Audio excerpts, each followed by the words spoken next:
साथियों सलाम नमस्ते सत श्री अकाल जय भीम जोहार। साथियों आपने यूएसएसआर का नाम सुना होगा, वही रूस अब बिखर गया। लेकिन यूएसए यूके इन सब से आप परिचित हैं। USA United state of America, UK United of kingdom यानी कि ब्रिटेन को कहा जाता है और यूएसए अमेरिका को कहा जाता है। यानी कि यूनियन है, कई स्टेट है, उसके बाद एक देश है। अपना भारत भी वैसे ही है, भारत संघ है, इसमें कई स्टेट है।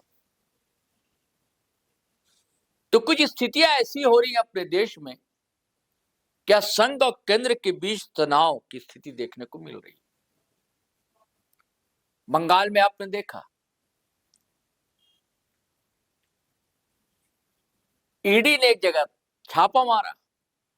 वो कंपनी प्रचार प्रसार करती है और वो ममता बनर्जी की पार्टी है, टीएमसी के लिए करती है। ममता बनर्जी सुबह सुबह पहुंच गए, फाइल वाइल ले लिया और लानत मलामत की जमकर केंद्र सरकार पर और निशाना साधा होम मिनिस्टर अमित शाह पर। कई अनर्गल बातें कही। तो क्या यही स्थिति अब झारखंड में भी पैदा होने जा रही है दोस्तों? यहां भी ईडी के छापे लगातार पड़ते हैं। राज्य की भी अपनी एजेंसियां होती, तो क्या राज्य की एजेंसी और केंद्र के एजेंसी के बीच रस्साकशी अब देखने को मिलेगी क्या? इसके पीछे कारण क्या है?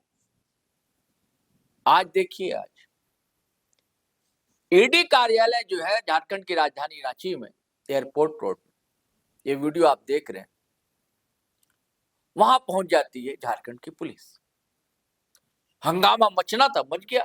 भाई झारखंड ईडी या हर जगह छापा मारता है और वह झारखंड पुलिस ने छापा डाल दिया।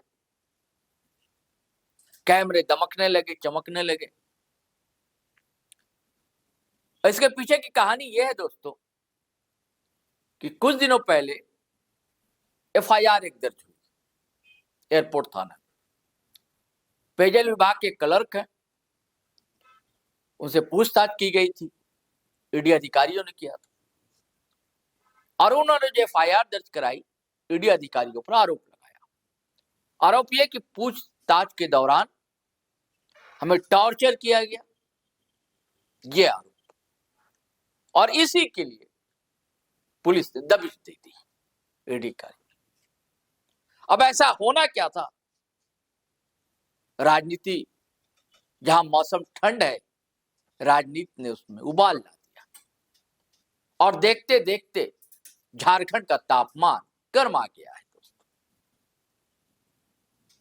बस एक दो दिन पहले तक अध्यक्ष थे बाबूलाल मरांडी, अब है नहीं। लेकिन जो उनकी आदत रही है पार्टी दफ्तर में आना और प्रेस कॉन्फ्रेंस करना, जिससे मुक्त नहीं कर पाए अपने आप को। अब अध्यक्ष है नहीं, अध्यक्ष तो नए आदित्य साहू साहब बने भारतीय जनता पार्टी के। ये अभी नेता प्रतिपक्ष, जिन्होंने जमकर सरकार पर लताड़ा है। कहते हैं ना, मत चूक चौहान। अब सरकार और अधिकारी सब कोई तो विदेश दौरा पर है और कुछ और मंत्री विधायक नॉर्थ ईस्ट के दौरे पर है। तो खेल लो भैया, पिच खुली है, जितना बैटिंग करना है कर लो। तो खुल्लम खेल फर्रुखाबादी का हो रहा है। मैं चाहता हूं कि इस वीडियो में बाबूलाल मरांडी ने किस तरह भड़ास निकाली है हम और मौके को जाने नहीं दिया है, और जमकर हेमंत सरकार, मुख्यमंत्री हेमंत सोरेन, उनकी एजेंसियां स्टेट की और आला अधिकारियों को निशाना बनाया। भाई वास्तव में अगर पुलिस ये बड़ी तत्पर होती झारखंड में तो 413 बच्चे, आज मैंने अखबार में ही पढ़ा कि भाई अभी तक लापता है। 208 में तो गुमला में 2-3 बच्चे लापता हुए, आज तक पता नहीं। ऐसे कब लंबे चौड़े न्यूज है, मैंने छोटा सा संक्षिप्त में आप सब लोगों की जानकारी के लिए मैंने रखा। और पुलिस किस प्रकार से काम कर रही है झारखंड में, या झारखंड सरकार किस प्रकार से काम कर रहे हैं, उसका मैं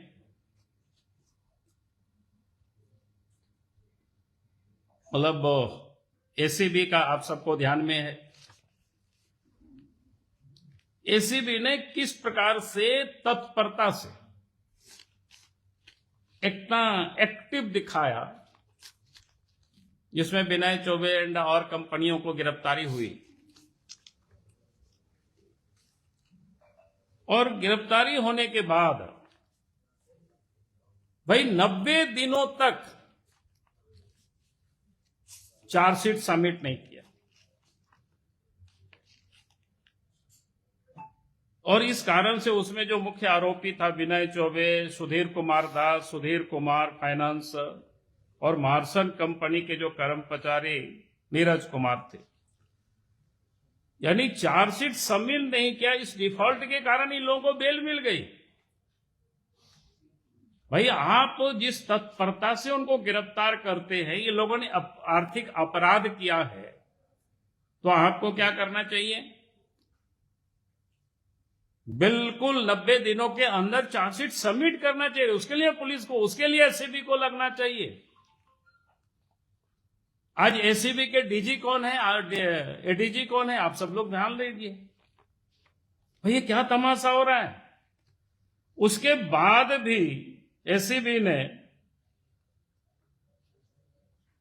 और 3 आरोपियों को इसी प्रकार से महेश सीडगे, परेश ठाकुर, विक्रम ठाकुर, इन लोगों को भी बेल मिल गया डिफॉल्टर के कारण। यानी एसीबी जानबूझ करके इसको कहते हैं लापरवाही नहीं, बल्कि ये फिक्सिंग कर रहे हैं, मनी लेन देन की हम गिरफ्तार करेंगे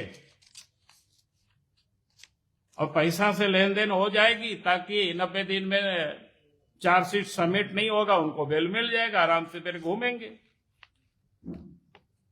तो मैं जब बार बार कहता हूं कि ये जो झारखंड में हेमंत सोरेन की सरकार पुलिस विभाग को, चाहे एसीबी हो चाहे पुलिस हो, इसको एक और वसूली गैंग बना दिया है एक प्रकार से। और इसीलिए ये जो इनकी वसूली हो रही है, को पता ये चलता है कि भाई अगर कोई फाइल एसीबी में है तो फिर उनको पहले सूचना देना, उससे समझौता हो जाए तो फाइल को ठंडे बस्ते में छड़ देना, उस समय समझौता नहीं हो पाए तो पकड़ करके अंदर कर देना और फिर सौदेबाजी करना, और सौदा पड़ जाए तो 90 दिनों तक चार्जशीट सबमिट नहीं करना, और उसके बाद क्या बोलते हैं, ताकि कोर्ट से बेल आउट हो जाएंगे, बाहर निकल आएंगे आराम से। तो बड़ी अच्छी धंधा है ये लोग बना रखे हैं। तो ये जो इस प्रकार की जो क्राइम है, अभी तो आप सबने देखा कि क्या बोलते हैं, जमशेदपुर में भी एक प्रसिद्ध जो उद्योगपति है गायब हुए हैं। अभी तक हम उम्मीद करते हैं कि जल्दी, कल भी हमारी वहां के एसपी से बात हुई है, हमने कहा कि इसको जल्दी खोज निकाले। आज मैं एक बात को और कहूंगा कि आज जो जानकारी मिली सवेरे सवेरे, जब हम सो के उठे ही थे और सवेरे टहल रहे, तो पता चला कि ईडी के दफ्तर में झारखंड पुलिस के लोगों ने घेर रखा है। फिर मैंने अपनी सोच से तहकीकात करने की मैंने कोशिश की, यार मामला है क्या। तब लोगों ने कहा कि सर थोड़ा अखबार भी पढ़ लीजिए। तो मैंने एक अखबार में देखा, कोई संतोष नाम करके व्यक्ति थे, उनको शायद ईडी ने पहले गिरफ्तार किया था, फिर बाद में बेल हुआ, और कई लोगों की भी गिरफ्तारी हुई है। उसमें से जलापूर्ति योजना की बड़ा घोटाला है, जिसमें से आप सब लोगों को ध्यान में होगा कि 20 करोड़ रुपया जो निकाले गए थे बिन बिन खाता में लोग डाला था, और उसके जांच के लिए उनको 2-3 बार सामान, उनको क्या बोलते हैं उसको, नोटिस भेजा गया, बुलाया गया ईडी ऑफिस में, लेकिन वो संतोष कुमार हाजिर ही नहीं हुआ। तो पता चला कि एकाएक सोमवार को वहां हाजिर हो जाता है, उपस्थित हो जाता है एकाएक, और कहता है कि हमसे बयान ले लीजिए। जो जानकारी जो मिल रही है। उसके बाद ईडी वालों ने कहा कि ठीक है, आया है तो ले लिया जाए। तो पहले जितना उन्होंने बयान दिया तो उसके ठीक उन्होंने उल्टा कहा, और तब जानकारी मिल रही है कि ईडी वालों ने उनसे कहा, अखबार में भी कई चीजें छापी है, और हमने लोगों से सवेरे से थोड़ा सा क्वेरी करने की कोशिश की, यार कहाँ क्या हुआ है मामला इसमें से, आखिर पुलिस ईडी के दफ्तर को क्यों घेरा हुआ है, क्या है मामला। तो पता चला कि नहीं, ईडी ने उनको कहा कि अगर तुम जो उस समय बात बोले आप पलट रहे हो तो ये सारे पैसा तो शायद उनकी संतोष की पत्नी के खाता में भी गया हुआ है। बोला कि पत्नी को भी हम लोग पूछेंगे, और उन्होंने दीवार में अपना मुंडी को पटका, थोड़ा सा खरोच लगा, फिर ईडी वालों ने शायद उसको हॉस्पिटल में जांच उच करवाया, फिर वापस लाया, इसके बाद फिर पूछताछ करके बाद छोड़ दिया बाकी सारी चीजें। ये शायद सोमवार की घटना है, और मंगलवार को एयरपोर्ट के थाना में उन्होंने एफआईआर कर देते हैं कि हमको जान से मारने की साजिश थी। यानी आप कह सकते हैं सुनियोजित तरीके से इस राज्य में घोटालाबाजों को बचाने के लिए सरकार और पुलिस महकमा किस प्रकार से काम कर रही है, इससे बड़ा और ताजा उदाहरण कुछ भी नहीं हो सकता है। और लगता है नियम कानून को ताक पर रख करके डीजीपी को, आज तदासा मिश्रा को भी शायद इसीलिए नियुक्त किया गया है। यह मुख्यमंत्री को बतानी चाहिए कि इस नियम के तहत उनको बनाया है यही काम करने के लिए, ताकि अपराधियों को बचाया जा सके, झारखंड को लूटा जा सके। और इसलिए मैं हाईकोर्ट से मांग करता हूं कि भाई हाईकोर्ट को स्वतः संज्ञान लेना चाहिए इस प्रकार की मामला को। अगर इतना बड़ा बड़ा घोटाला हो, ईडी जांच करे और वहां झारखंड पुलिस अफसर वहां जाकर के इस प्रकार की घेराव करे, तो हाईकोर्ट को संज्ञान लेकर के मामलों की जांच करनी चाहिए। जो ऐसी भी तत्परता से गिरफ्तार करती, हमने उस समय भी ट्वीट किया था और हमने सरकार को पत्र भी हमने लिखा था, रात में टेम्पू से फाइल्ड हुआ गया, यानी उसको समाप्त करने के लिए, तभी तो चार्जशीट नहीं सबमिट हो रहा है। तो ऐसे मामलों की जांच सीबीआई से होनी चाहिए, और हम हाईकोर्ट से भी कहेंगे हाईकोर्ट को स्वतः संज्ञान लेना चाहिए इस प्रकार के मामलों को, क्योंकि राज्य में एकदम लूट मची हुई, अराजकता की स्थिति है, कोई नियम कानून नहीं है राज्य में, ऐसा कैसे चलेगी। ये बहुत बड़ा अपराध है, बहुत बड़ा क्राइम है। इसलिए मुझे लगा कि आज मैं आप सब लोगों से बात करूं नए साल में, जो कि जिस प्रकार की मैं देख रहा हूं राज्य की हालत, अगर आज ऐसे ही चलते गया तो हम सब लोग कोई भी सुरक्षित नहीं रहेंगे, झारखंड सुरक्षित नहीं रहेगा। और झारखंड को सुरक्षित करने के लिए, झारखंड के लोगों को सुरक्षा के लिए हम सबको अब जागना होगा। बहुत बहुत धन्यवाद।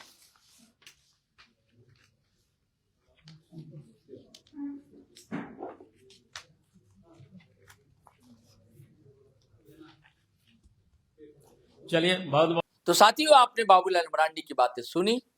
अब हमें इजाजत दीजिए, आज्ञा दीजिए। आपसे गुजारिश है कि अगर आपने हमारा चैनल सब्सक्राइब नहीं किया तो कर लीजिए। अब वीडियो हमेशा की तरह धड़ाधड़ फटाफट खटाखट शेयर कीजिए, लाइक कीजिए, कमेंट कीजिए। आज्ञा दीजिए, इजाजत दीजिए। जय हिंद, जय भारत।